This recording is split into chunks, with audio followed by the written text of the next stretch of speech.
This is another fishing podcast. Are you, I guess I should ask, are you running forward-facing sonar now? Or are you like, what's your, thoughts on it? Like, are you like the hell with it? I'm never using this forward-facing sonar. Are you using it? Like, just I haven't talked to you in a while, I guess, about it. Yeah, I made the decision very simply. I'm, I guess you could say upset to a certain extent because it's really upset the fishing industry, but I don't blame anyone at all for using it. It's absolutely amazing. If there's an argument about it, it's too good, but that's what the electronic companies are supposed to be doing, I guess, right? So Right. Yeah. I can't be mad at they're supposed to make fishing easier. That's what they've been doing and advertising for years, and there's a market for it. And I certainly can't look down on anyone that uses it. I've used it myself. It's amazing. So it's interesting to me. I talked to a lot of young guys who literally have gotten to the point where they would rather not use it personally, but they almost have to, especially if they're in a guide business or something like that, where they're competing. It is that profoundly effective in a lot of cases, helping you find things that you literally would fall far enough behind unless you had I'm sure there's this clientele out there because I know a lot of people that don't like using it.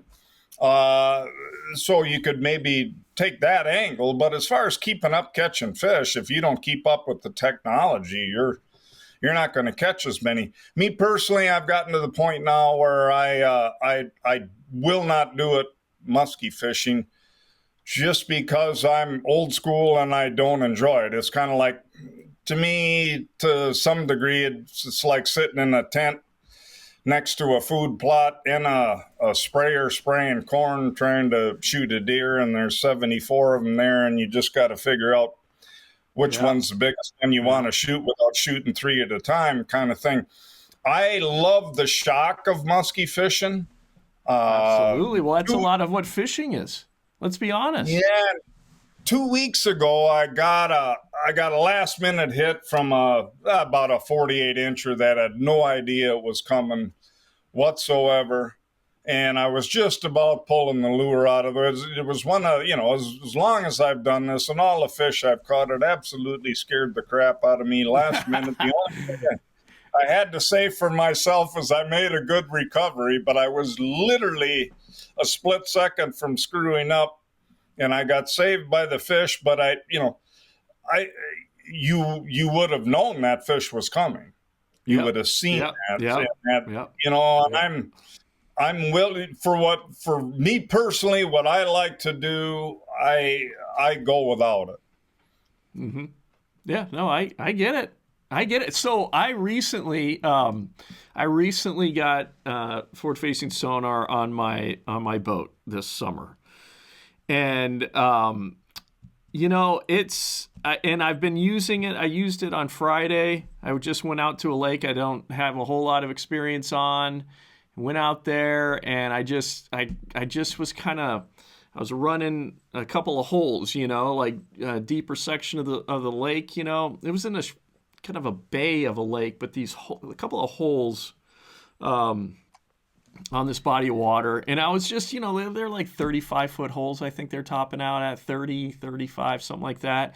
And I was just going around them, going around the weed edges that was around that hole, that was breaking off into deep water, and just imaging that and just seeing what was out there, And these weren't big holes or anything, but they were big enough. You could probably get 2 or 3 boats in there, 4, it was enough, probably more than that, 5, it was enough where I could just kind of go around the inside perimeter, if that makes sense, of that hole, of that weed edge, and kind of the boat would be in deep water, and I would be working up to that weed edge and just scan it, and then just go around that whole hole doing that.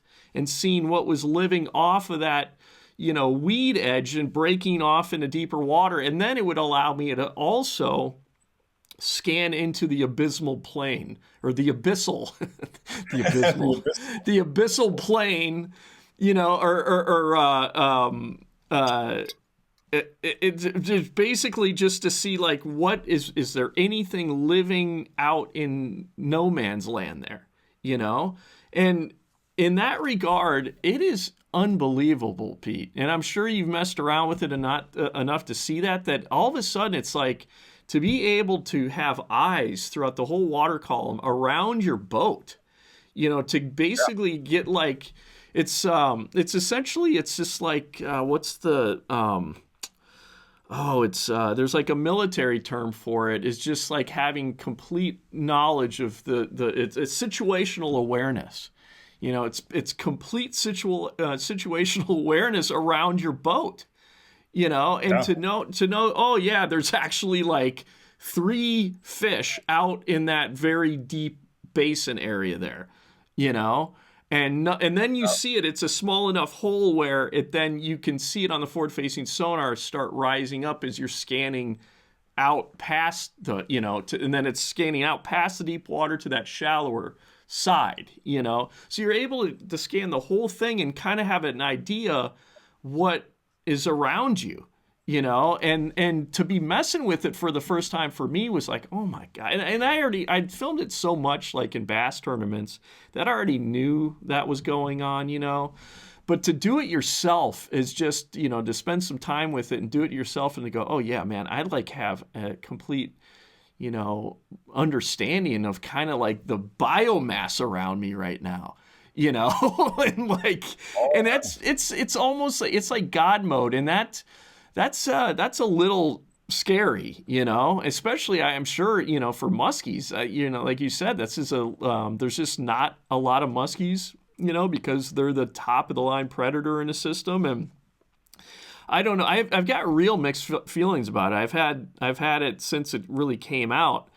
But it's just for a fisherman, though, to kind of have an understanding of like, oh, fish are relating. There's all of a sudden you kind of have, there's more fish suspending just out in nothing than you'd think there would be, and that's what live sonar's shown us, It's like, what was it like the first time you used it? Were you just like, what in the hell is going on here? I really like Friday, a couple days ago or whatever, a few days ago.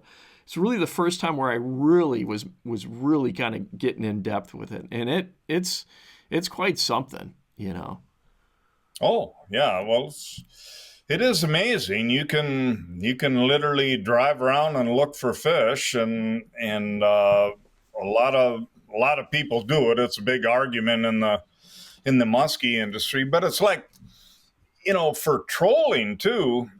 I've been tempted to use it. I haven't done it, but it's nuts when you think about it, because you can pick off fish that are off to the side. You'd know when you had a follow. For years, I always figured, trolling, you probably have follows for quite a while. And obviously, if you know the follow is there, you can do something with your boat to trigger that fish.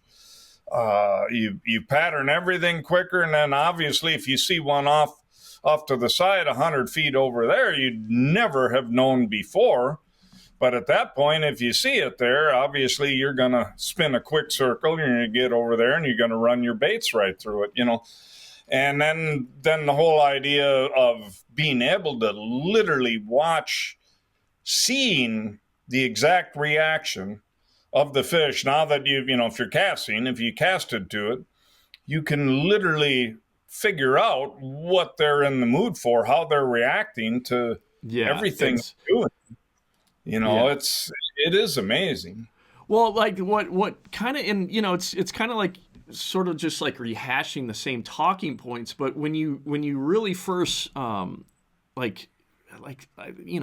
really was, I've had the thing installed since like June or something, but I really was fishing with it 3 days ago, and not only do you get a greater sense of what is happening in the water, just with life in general down there, with it. Because, you're basically spying on the life forms that are in the water. Like, you can see how they're setting up, and you see them swimming around, and and so it's super valuable just in that aspect for a fisherman, to have that. But then you touched upon it, the ability, and I caught like I think it was a crappie that I kind of coaxed into biting, but the ability to rip out a cast at a distance, and then to see how that fish way at a distance is reacting to your presentation, and to be able to coax that fish that's still way out, and seeing, it's not, Right. it's kind of not interesting. And then, and then to then find that presentation, that kind of retrieve that's like it's interested in, and then boom, connect. That is so damn powerful, dude. And it really kind of hits you. It's one thing for me to have been like just filming so much of this happening, but to actually do it yourself and just, it really kind of hits home. It's like, yeah, this is like God mode, man. It is like super powerful technology, and do you think there's going to be, regs on this, like special regulations coming down the pike, or what do you think's going to happen? No, I have no idea. But other than I am worried, that's my biggest concern, frankly, is just simply, can fisheries handle it? And I don't see anything really happening to get a handle on that. I've begged Wisconsin and Minnesota DNR guys to at least give us some lakes where, to simplify it, that you can have all the gear in the world in your boat, but you just can't use it on those particular lakes. You got to have your units shut off, and it'll self-police for the most part. A lot of people said it'd be hard to keep track of it and bust people. I don't think so at all. If everybody else that has gone there agrees to it, obviously you're not going to be able to hide your screens. If you're driving around scanning, you're going to be obvious. At least then we would have an idea after a couple of years, comparing it to lakes where they're being used, and the use of it, because it is so cool and amazing, is growing every year. I see it everywhere. For the first time, I fished Ohio for the first time in quite a few years, and I was surprised there was actually more of it down there, trollers and casters, than I even expected.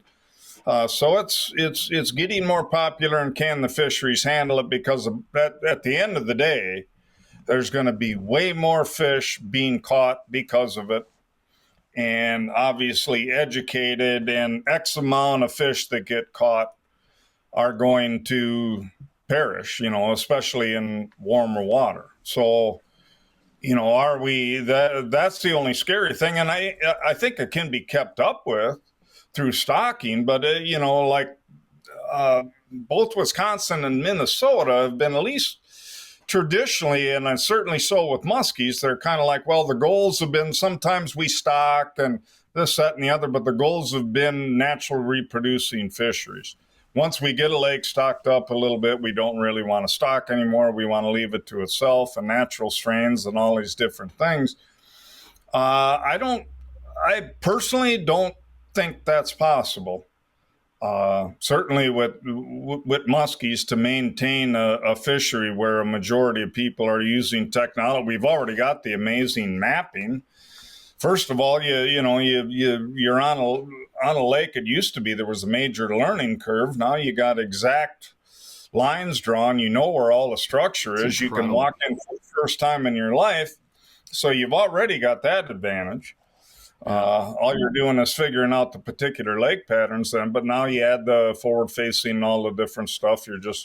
You're right on it. You can literally just walk in and know exactly where the damn fish are right away and pounce on them. And can that hold? And then for species like walleye, smallmouth, where some live bait use, at least around here, is popular with leeches and stuff like that. You get a certain amount of mortality by, especially people with slip bobbers. I hate to say it, but some people are lazy. They're not watching real close, and they're not making sure they set the hook right away, and you get gullet hook fish. Well, the majority of those die, or they die slowly because they can't ingest anything because they got a hook stuck in their gullet when they cut the line, right? So, to me, that level of effectiveness is going to require more fish than I think can occur naturally. Yeah, and you kind of, I've become probably more of a libertarian as I've gotten older. For sure I have. And so I'm like, I don't, when I hear like more regulations, I get a little like, ugh, I'm just like, government in general, it's just like I've become more like a libertarian. I probably am a libertarian, actually. But I kind of like, okay, like what is the state of Minnesota going to do? Is there going to be like a forward-facing sonar season? Could you see something like that happening? That to me sounds like it's like that would be a possibility, I guess, is what they would try to do. I don't know. That's the hardest thing. I mean, unless you do something like I said, where you have lakes where people can't use it, to give people a different option, and then to obviously I like that.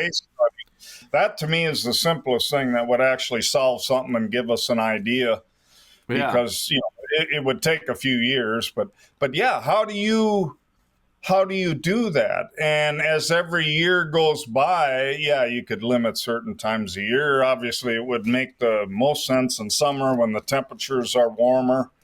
To me, if you're going to have a period where you were going to outlaw it, you'd probably save a hell of a lot more fish then than during the cold period when they're much more resilient. But, how, and especially as this is getting more popular and more people have spent a bunch of money to go buy this stuff now.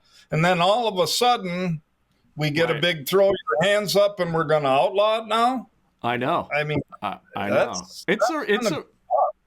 Absolutely. I mean, it's kind of like, I don't know that anybody in the fishing industry really kind of saw this, coming. It's in some ways, it's just kind of like a bomb being dropped. It's such a big deal, because the technology is just so good. And so, you have it on the forward mode. Different manufacturers have different ways of saying this, but, the forward mode is like your typical like forward-facing sonar mode. But then, these anglers pairing it up with perspective mode. I think some manufacturers call it panoramic mode or whatever. And so it's basically turning that transducer flat, and then it gives you in shallow water. It's shallow water's relative, but I think it's gonna image just better in shallow water in that perspective mode. Well, basically what it is it's a bird's eye view, a live bird's eye view of everything that's in front of your boat. Like imagine if you had a drone or a bird, you're looking, down at the lake, and you see where fish are positioned, you see them swimming. It's just the most unbelievable, mode for forward-facing sonar. And then pair that up with just that regular mode. I call it God mode. Honestly, I really do. It's just like you have complete situational awareness throughout the water column, and like the imaging of it, it's so good. It's like, and I tend to say that I think as far as in the forward-facing sonar game, it's almost like, can't wait. I was just saying this the other day. It's like, can't we just call it forward sonar? Do we have to add the facing part? Like, it's getting a little, and then that makes like the hummingbird people are, they're, you don't want to upset the Lowrance people because hummingbird calls it live, mega live. And then right. So it's just call it forward sonar, everybody. We don't need the facing. What's the facing part anyway? Forward sonar. Let's try to do that. It's just, what are we doing? It's such a, anyway, it's a word in there that we don't need. Anyway, okay. Right. So, but it's so powerful. It's like, I mean, it's those, especially with two transducers using it, you know, in different modes. Just it gives you such an the imaging of the water column, which just in it's live. So you're seeing fish moving. You're seeing obviously how they're positioned. You're seeing them in areas where you never thought you'd see them before. And that's what's happening in bass fishing a lot, is guys that are just scanning out in, I mean, deep water and just suspended bass and then targeting them. They've never been fished for really before, and catching them. You know, so it's just, you know, as that price point comes down, and I know these are all talking points people have, you know, touched upon before, but it is quite something. But as that price point comes down, you know, there's going to be more people with it, and it's just, you know, and people are going to get better and better at it. It's just weird. It's just weird that we're having to deal with this in fishing, because it's such a, you know, fishing was never about, you know, before knowing what was throughout the water column. You know, just knowing, like, it was some of the stuff that made fishing so great was that it was not knowing, you know, and the predicting, and they're going to be there, the anticipation, you know, and now that kind of goes away. Not kind of, I mean, it goes away if you're using it, which is weird, because that was always for me just like a really big deal with fishing. I always just love the anticipation, the not knowing, the being shocked, you know, what you're talking about earlier. You know, and so now to have sonar that basically, you know, kind of just tells you everything that's going on around you under the water, it's just strange to have to, you know, to ponder these things, you know, like and what are we going to do about this? And then, you know, hey Pete, let's add AI to the mix, you know? It's like, where the hell are we going with everything? You know, so the other thing I was going to ask you, so in muskie fishing, so I've noticed this in walleye fishing, covering walleye tournaments. It seems like trolling is less of a thing now.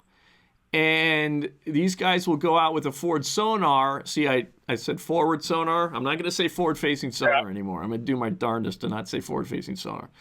So with forward sonar, they'll go out. It's like I'm noticing it seems like not a lot of people are trolling anymore. They go out and they'll, you know, even these big, you know, Great Lakes systems, you know, where before they'd be trolling, now they're going out and they're just scanning, you know, with forward sonar. And then just like the bass guys do, using they call them jig head minnows in the bass world, but, you know, very similar situation, but sometimes in walleye fishing, they'll use live bait too, but very similar presentations. And so is that happening in the muskie world too, are you noticing? Well, yeah. The people that use it, there's a big thing against sharpshooting, I guess, and some are trying to back off that. Just to define that, that's where you basically drive around with multiple transducers at 6 miles an hour and literally look for them, and then put on the brakes and cast them when you find them.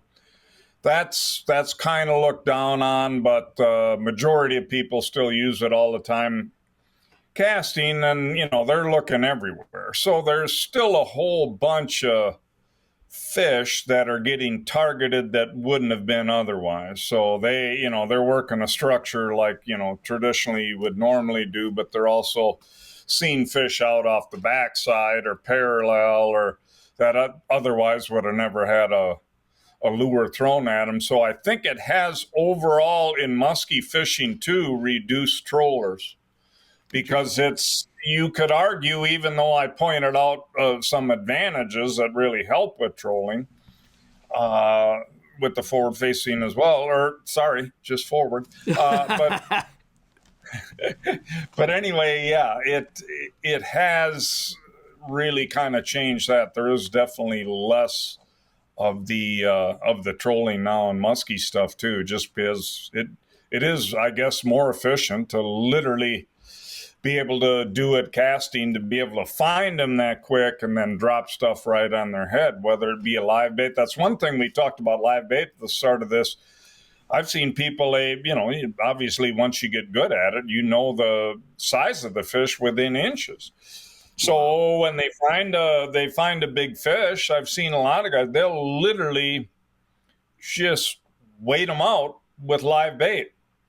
I don't know how many times, and I never saw it before till 3 years ago. You see guys in the fall and they're literally camping with a whole bunch of meat in the water. And at first I didn't get it. I'm like, what in the hell are these guys? Aren't casting. They're not doing anything. They're just sitting there talking. And then you realize what's going on. They've got a big one spotted and they're just hanging by it. And they figure sooner or later it's going to grab that piece of meat, right? So, no kidding. Yeah, I can't. I just don't have that kind of patience. I'd rather not catch them, frankly. But it's changed the game in so many ways, and I don't even fish open water really anymore because of it. I used to do that. You just go willy-nilly cast in open water. I started that. That used to be a big spring topic for my seminars. I'd write about that too. If you're not catching them on structure, there's going to be suspended muskies, and especially in spring, they'll be suspended pretty high so you can catch them casting. And I go through all that. That's been kind of wiped out for me now. Wow. I feel like I'm totally unarmed going out there just casting willy-nilly. And yeah, you basically don't see that at all anymore. I mean, the people that are out looking for those, which... And here again, how do you blame people? Right, and especially how do you, once they've used it, I mean, that is just absolutely going out there unarmed. Once you've done it, it's almost impossible to go back if you've done it a lot and gotten really good at it. Yeah, the thing that I've noticed, and anybody that, it's kind of funny. There's a lot of hate, in the bass world about guys that just do it almost exclusively, and they call them scopers, and so there's but what I've noticed, and just the fact of like you're looking down at the screen so much and you're not just looking out, like when it's really interesting. You kind of take it for granted when you don't have forward-facing sonar. You're casting and you're looking up. When you're on forward-facing sonar, when you're like dang it, I'm saying facing forward sonar. There you go. Anyway, so like when you're using it for the first time, like I was. And I kind of had those same kind of thoughts, shouldn't you be looking up from your screen and, don't you love nature? Isn't that part of why you're out here? You love the outdoors, you see the beautiful fall colors. And what happens is you become so in tune to that thing. It becomes such a crutch, I guess. It's just, it's more than a crutch. It's just like, it's having eyes throughout the whole water column. So it's really, you get to a point where it's kind of like, it's hard just to sort of, when you have it down in the water, I've got mine on a pole. You're like, I'm blind now if you don't have it. It's like, I don't even know it, and it's also even with cover, it's with structure. You're like, you kind of get a sense too. What I found is I'll see a fish at like 50 feet. So I'll have the range out to like between 80 and 110 feet or something like that, and you get a sense of like, okay, that fish is, that's a little bit too far out for a cast for me. And I'm not even looking up. I'm just still looking at the graph I found. Like this was happening on this past Friday. And I'd see like, okay, that fish is at 30, 35, 40. All right, I can rip that cast out there. And I just, boom, I wouldn't even look. I'd rip the cast out and kind of know the amount of force I'm using. That's probably a 35-foot force of a cast. And then bloop, I'd see it. And it was like, yep, that's right. It's just strange. I never thought I'd be fishing this way before, and I'm not necessarily like, I'm not I see the real harm in it potentially. So I'm not like fully on board with it. And you know, even though I bought it and everything, and it's just it's bizarre to be just kind of just stuck in your screen so much, and even making casts, you know, with it, knowing that there's a fish out 30 feet, and it's just like I'm gonna keep on looking at that fish and burn out or, you know, rip out a cast. And then see, oh, there your lure's going down to it. You know, you don't need to look up as much as you, like, I mean, you hardly need to look up is my point, I guess. Yeah. You know? Oh, that's besides the shock being illuminated, that's the other thing. I like to be able to look around, and if you're going to be good with it, you got to be looking at the screen all the time. I'll never forget, I fishing with a young guy here a couple of years ago that's really good with it and uses it, and a friend of mine, and I literally watched him doing a figure eight, and I was amazed how good of a figure eight he was doing because he was literally looking at the screen the whole time. I'm like, how in the hell? Wow. I'm thinking, how are you doing this great figure eight? And he's not even looking. He's staring at that screen, looking at it. No kidding. Like, wow. Yeah. Was he? Yeah. Could he see on the forward sonar? Could he see how big his you know, his turns were? Like how wide his turns were with it? I assume so. He did amazingly well. He eventually blew out of the water with his bucktail, but he had been going along. He was doing great figure. I was absolutely amazed. I couldn't believe it. But I remember thinking, I'm like, well, I just don't want to do that. Right. No, I hear you. No doubt, for sure.